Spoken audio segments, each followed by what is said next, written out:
नमस्कार दोस्तों, कैसे हैं आप सभी लोग। उम्मीद करता हूं आप सभी लोग बहुत ही बढ़िया होंगे और कुशल मंगल होंगे।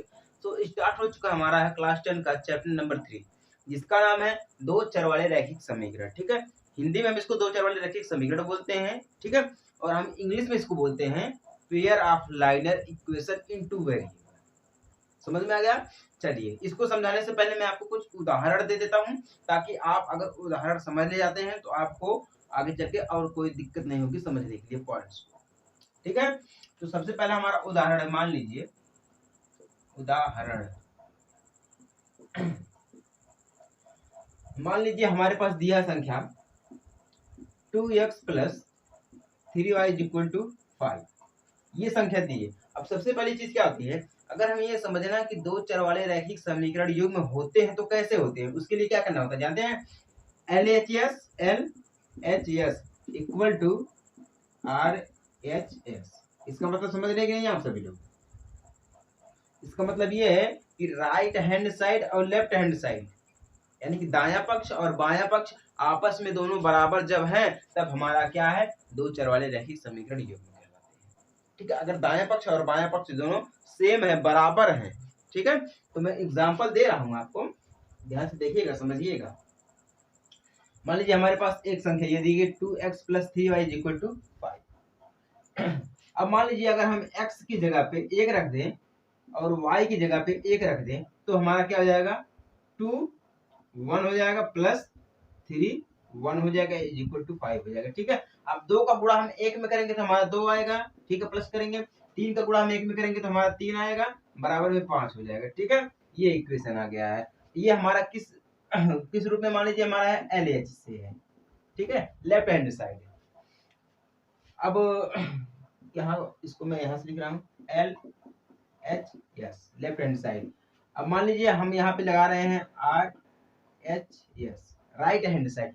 वही नियम, 2 दिया हमारा है, 2 की जगह पर अगर हम इतना रखते हैं, ठीक है, अगर x की जगह पे हम 1 रख देते हैं, फिर भी हम y की जगह पे 1 रख देते हैं, तो कुछ करने की जरूरत नहीं है। वही सेम चीज जो रखी गई है, तब भी हमारा 5 आ जाएगा, तब भी हमारा 5 आ जाएगा। ठीक है, तो हमारा क्या हो जाएगा, 2 1 प्लस 3 1 इक्वल टू 5, यानी कि 2 प्लस 3 इज इक्वल टू 5। यानी कि देखिए दोनों पक्ष, यानी कि लेफ्ट हैंड साइड और राइट हैंड साइड दोनों क्या है, 5 है। लास्ट में क्या है, 2 plus 3 is equal to 5, 2 plus 3 is equal to 5। ये जो मान आ रहा है 5 5, ये हमारा क्या है, ये दो चर वाले रैखिक समीकरण युग्म है। सिंपल सी बात है, मैं आपको यही समझाना चाहता हूँ।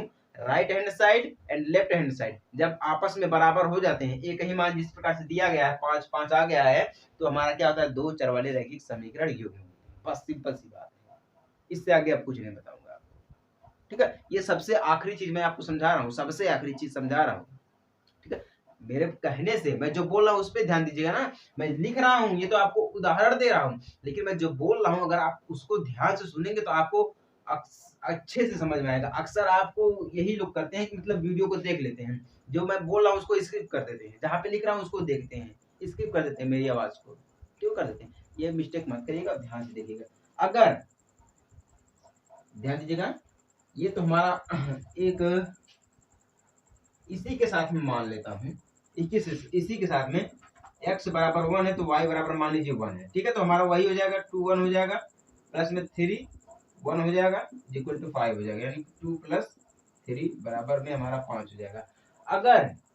अगर हम यहाँ पे x बराबर 1 रख दें और y बराबर 7 रख दें, ये तो देखिए हमारा LHS जो दिया गया है वो हमारा 2 प्लस 3 इक्वल टू 5 आया है।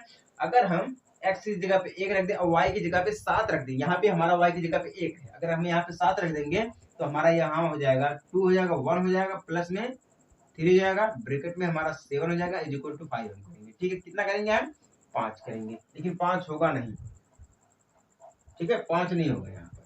अब देखिए क्या होगा, हमारा 2 का गुणा 1 में करेंगे हमारा 2 आ जाएगा, प्लस में 3 का गुणा 7 में करेंगे, 7 त्रिक का हमारा 21 हो जाता है। कितना हो जाता है, 21 हो जाता है। ठीक है, 7 दूनी 14, 7 त्रिक का हमारा 21, टोटल कितना हो जाएगा, 21 में 2 जोड़ेंगे तो हमारा कितना हो जाएगा, 23 हो जाएगा। अब यहाँ पे ध्यान दीजिएगा, क्या हमारा LHS और RHS दोनों बराबर, यहाँ पे कितना है, 2 प्लस 3 इज इक्वल टू 5 है, और यहाँ पे हमारा कितना है, 2 प्लस 21 इज इक्वल टू 23 हमारा कितना आ गया, ये मतलब ये दो चर वाले रैखिक समीकरण जो हमारा ये रैखिक समीकरण है, ये हमारा समीकरण युग्म नहीं है। क्यों नहीं है?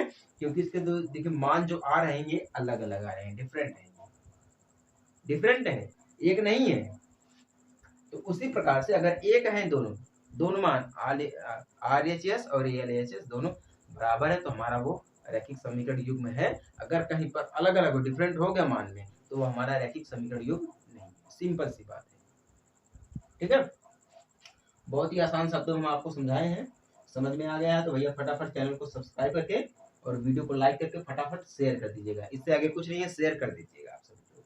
देखिए यहाँ पे हमारे 3 पॉइंट होते हैं, 3 पॉइंट होते हैं। कौन सा होता है हमारा है? एक तो हमारा देखिए सबसे पहली बात है रैखिक समीकरण युग्म, ठीक है। इसमें 3 समीकरण होते हैं, एक तो हमारा क्वाड्रेटिक समीकरण होता है, एक तो हमारा त्रिघात समीकरण होता है, इंग्लिश में हम बोलते हैं त्रिघात समीकरण, और एक हमारा होता है द्विघात समीकरण यानी कि quadratic equation and cubic equation, ठीक है। तो हमारा ये होता है, मान लीजिए हमारे पास 3 ऑप्शन दिए हुए, a1x प्लस b1y, ठीक है, plus c1 is equal to 0। अब यहाँ पे हमारा एक होता है, दूसरे के लिए क्या होता है? a2x plus b2y plus c2 is equal to 0 होता है। अब तीसरा क्या होता है हमारा है? a3x plus b3y plus C3 is equal to 0। ध्यान दीजिएगा इसको, ये जो हमारा है ना, एक प्रकार से हमारी यहाँ पे जो प्रतिच्छेदित रेखा होती है, समांतर रेखा होती है और संपाती रेखा जो होती है, उसी के अनुसार ये दिया गया है, बिल्कुल उसी के अनुसार दिया गया है। और आपको याद होगा हम आपको पिछली वीडियो में समझाए थे, इसी की पिछली वीडियो में हम आपको समझाए थे, अगर हमारा दिया है ax plus bx plus C is equal to 0 अगर दिया है तो ए जो हमारा होता है ए और बी वो क्या होता है? वो 0 के बराबर नहीं होता है, नहीं होता है। हम आपको पिछली वीडियो में ये जरूर समझाए थे कि ए और जो बी होता है वो 0 के बराबर में नहीं होता है। तो क्या हमारा हो जाएगा? A square plus B square not is equal to 0, मतलब ए और बी जो है वो 0 के बराबर में नहीं है। ये जो चीज हम आपको लास्ट में समझाए थे, ठीक है। इसी चैप्टर के पहले स्टार्टिंग में हम आपको समझाए थे कि ये जो चीज होता है उसमें हम आपको ये समझाए थे कि क्या क्या हमें पढ़ना है, क्या क्या हमें नहीं पढ़ना है, और क्या क्या इसमें जो इम्पोर्टेंट चीजें हम आपको पहले ही वीडियो में समझा दिए थे, ठीक है। तो उम्मीद करता हूँ आपको यहाँ तक जरूर समझ में आ गया होगा। जिनको समझ में आ गया फटाफट से चैनल को सब्सक्राइब करके वीडियो को लाइक करके फटाफट शेयर कर दीजिएगा। इसके आगे अब कुछ नहीं है। लेकिन यहाँ पे एक चीज ध्यान दीजिएगा, जिस प्रकार से हमारा ए बी जो है 0 के बराबर में नहीं होता है, उसी प्रकार से हमारा यहाँ पे a1, ठीक है, a1 plus b1 not is equal to 0, फिर से a2 plus b2 not is equal to 0, फिर से हमारा हो जाएगा वही a3 plus b3 not is equal to 0। मतलब तीनों प्रकार से हमारा 0 से संबंध नहीं रहेगा, ए और बी जो है 0 से कोई संबंध नहीं रखेगा, ठीक है। यहाँ तक किसी को कोई दिक्कत नहीं है? ये तो बहुत ही आम चीज है, ये सभी को पता होनी चाहिए, बहुत ही नेचुरल चीज है। अगर आप इस पे ध्यान नहीं देंगे, अगर इसको आप नहीं समझ पा रहे हैं तो आपका पढ़ना बेकार है भैया। मेहनत क्यों कर रहे हैं आप सभी? किसके लिए कर रहे हैं? नौकरी हासिल करने के लिए? नहीं होगी नौकरी हासिल आपके लिए अगर आप ऐसे छोटे छोटे पॉइंट्स को नहीं समझ पा रहे हैं, तो आपके लिए नौकरी नहीं रखी है, सिंपल सी बात है, ठीक है। चलिए मैं आप कुछ और समझा देता हूँ इसमें, ताकि प्रतिच्छेदित रेखा और संपाती रेखा समांतर रेखा, ये लास्ट वाली बात मैं आपको समझा देता हूँ। देखिए जो हमारी सबसे पहले मैं आपको प्रतिच्छेदित रेखा की बात करता हूँ। प्रतिच्छेदित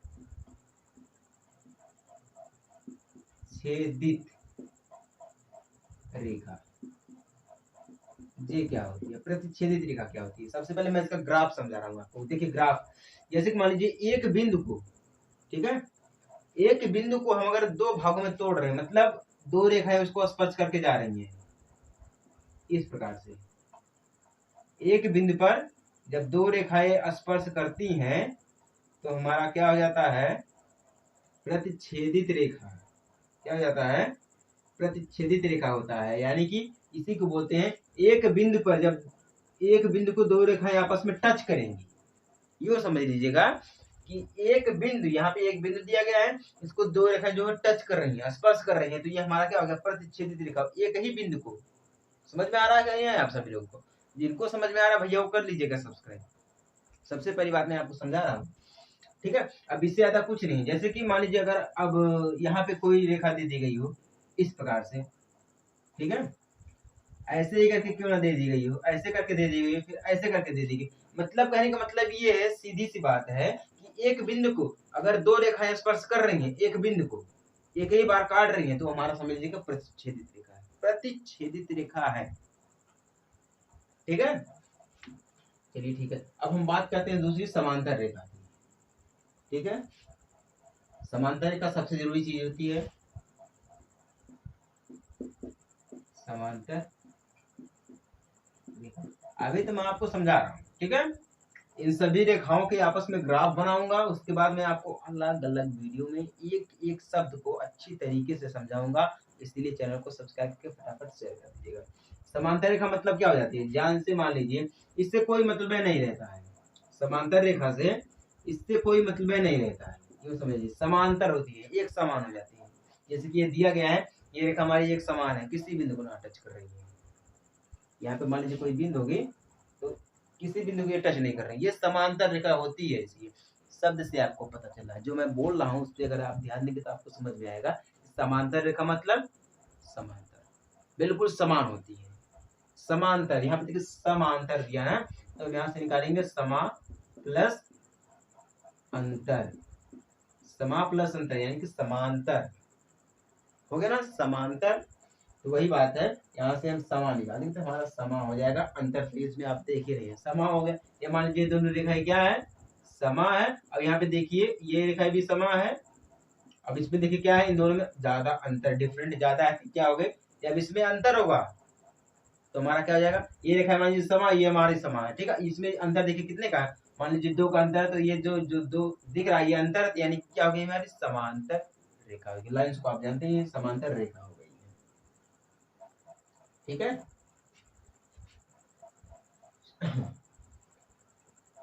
समझ में आ गया है तो फटाफट लाइक करके शेयर कर दीजिएगा। अब बात करते हैं हम संपाती रेखा की, संपाती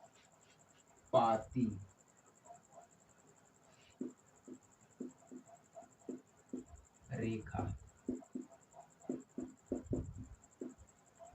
संपाती का भी ये सबसे अजीब रेखा है, सबसे विचित्र रेखा है, यूं समझिएगा, सबसे विचित्र और सबसे बढ़िया रेखा। सिंपल सी वो भी है, ज्यादा इसमें उसमें भी भटकने की जरूरत नहीं है, लेकिन अगर आप ध्यान देंगे तो सब कुछ आपके माइंड के ऊपर, सारा खेल आपके माइंड के ऊपर ही रहता है, बस यूं समझ लीजिए। आपका देखिए, मान लीजिए ये दो रेखाएं हैं,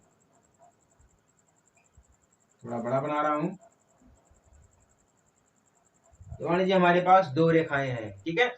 अब इन दो रेखाओं को एक ही रेखा, एक ही, इन दो बिंदुओं को एक ही रेखा टच करके जा रही है, या यूं मान लीजिए कि एक ही रेखा पर जब दो बिंदु पाई जाती हैं तो हमारी संपाती रेखा हो जाती है। क्या हो जाती है, संपाती रेखा हो जाती है। एक ही बिंदु पर, या मान लीजिए कि एक ही रेखा पर दो बिंदु हो, या मान लीजिए दो बिंदु को एक रेखा काट के जा रही है, ठीक है, तो ये हमारी क्या हो जाती है, संपाती हो जाती है। इससे आगे मैं आपको क्या बताऊं, इतने आसान भाषा में, इतनी सिंपल शब्दों में मैं आपको समझा रहा हूँ, इतनी सिंपल, इतना आसान तरीके से मैं समझा रहा हूँ कि मैं क्या ही बताऊंगा। लेकिन करना क्या है, आपको चैनल को सब्सक्राइब करना है, ठीक है। इससे ज्यादा कुछ है भी नहीं, आपको देख ही रहे हैं।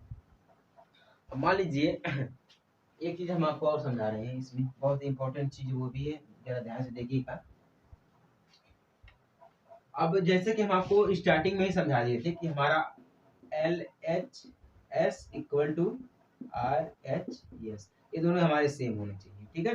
अब जैसे कि जो हमने आपको उदाहरण दिए थे कि जो हमारा 2 + 3 = 5 हो जाता है, ठीक है।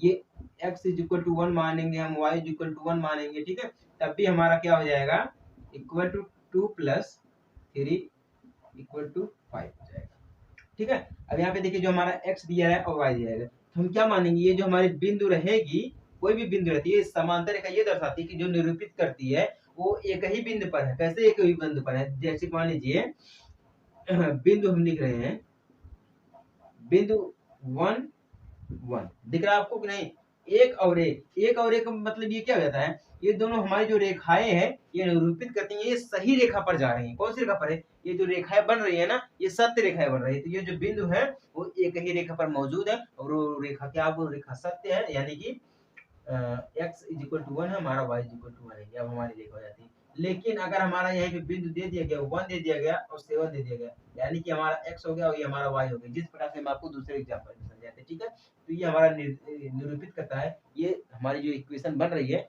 ये इक्वेशन गलत है या ये गलत रेखा पर है, और ये जो हमारी इक्वेशन है सही बन रही है और या ये सही रेखा पर है। ठीक है, तो सबसे सिंपल सी बात है LHS is equal to RHS, बस इतना आप समझिएगा। तो उम्मीद करता हूँ आपको जरूर समझ में आ गया होगा।